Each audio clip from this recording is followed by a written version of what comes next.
Hello बच्चों।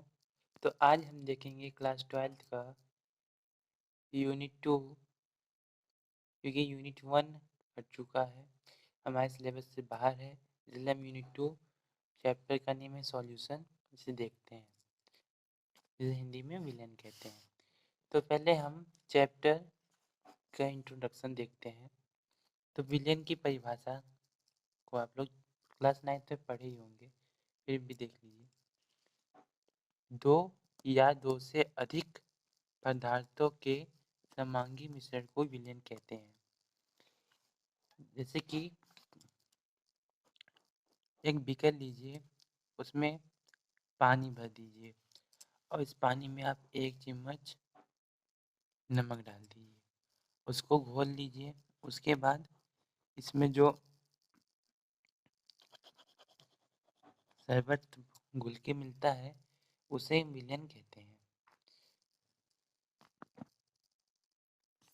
इसमें जो जल है उसे हम विलायक कहते हैं।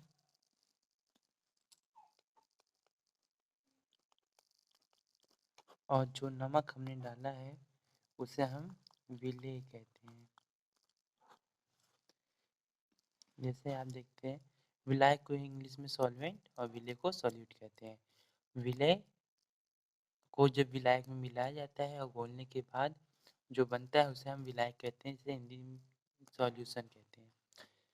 किसी विलयन में जो घटक अधिक मात्रा में उपस्थित होता है उसे विलायक कहते हैं।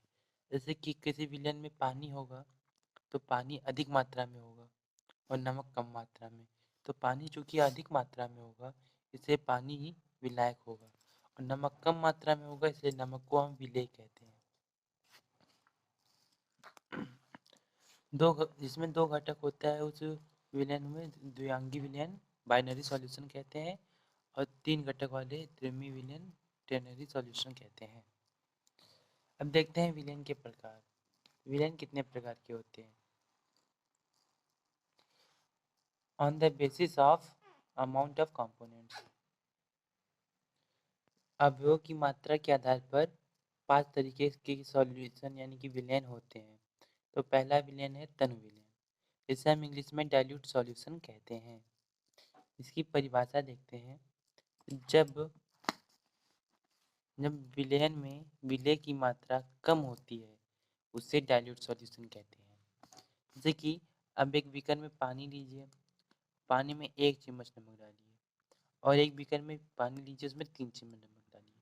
तो इन दोनों की जब तुलना करेंगे तो उस तुलना से हमें ये पता चलेगा कि ये जो है ये सॉल्यूशन जो विलयन बनता है ये पतला होगा, क्योंकि इसमें नमक कम होगा।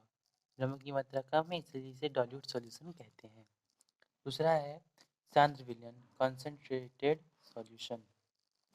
जिस विलयन में विलेय की मात्रा ज़्यादा होती है उसे कंसंट्रेटेड सॉल्यूशन कहते हैं।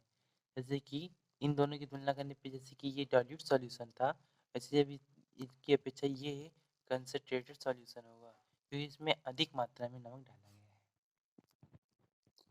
तीसरा विलयन है संतृप्त विलयन, इसे इंग्लिश में हम कहते हैं सैचुरेटेड सॉल्यूशन। तो इसकी परिभाषा देखते हैं। ऐसा विलयन जिसमें विलेय की मात्रा अधिकतम होती है, अथवा ऐसा विलयन जिसमें और अधिक मात्रा में विलेय को नहीं घोला जा सकता। तो इसको समझते हैं। जैसे कि मान लीजिए एक बीकर है, उसमें आप जल लेते हैं 1 लीटर, ठीक 1 लीटर जल लेते हैं। इस जल में 2 चम्मच चीनी डालने लिमिट दिया गया है, ठीक। तो आप 2 चम्मच चीनी डालते हैं और इससे ज़्यादा ये नहीं घुल सकता, यानी कि ये संतृप्त हो गया है। तो ऐसा विलयन जिसमें विलेय की मात्रा अधिक होती है उसे संतृप्त विलयन कहते हैं। यानी कि जब 1 लीटर में 2 चम्मच चीनी डालते हैं और वो विलयन में अब और अधिक चीनी नहीं डाला जा सकता, तो यानी कि वो विलयन संतृप्त विलयन हो गया है। नेक्स्ट देखते हैं। नोट है, जिस विलयन में विलेय की ठोस और विलेय अवस्था बीच साम्य होती है। चीनी का विलयन, जैसे कि चीनी का विलयन हो तो उसे जब हम धूप में रखेंगे और गर्म करेंगे तो जल वाष्प बन के बाहर उठ जाएगा और हम उस चीनी को सॉल्यूशन जैसे बनाए थे उसी सॉल्यूशन से हम फिर पुनः चीनी को बना सकते हैं। चौथा विलयन है संतृप्त विलयन, अनसैचुरेटेड सॉल्यूशन। इसकी परिभाषा है, इस विलयन में विलय की मात्रा अधिकतम मात्रा से कुछ कम होती है। जैसे कि 1 लीटर में 2 स्पून चीनी हम लोग मिला सकते थे, लेकिन हम 2 से 1.5 मिलाते हैं, 2 स्पून मिलाते हैं, यानी कि ये असंतृप्त विलयन है। यानी जितना भूख इसको लगा था उसका पेट भरने से पहले ही उसके सामने से खाना हटा लिया गया। ठीक। 5वां विलयन है अति संतृप्त विलयन, सुपर सैचुरेटेड सॉल्यूशन।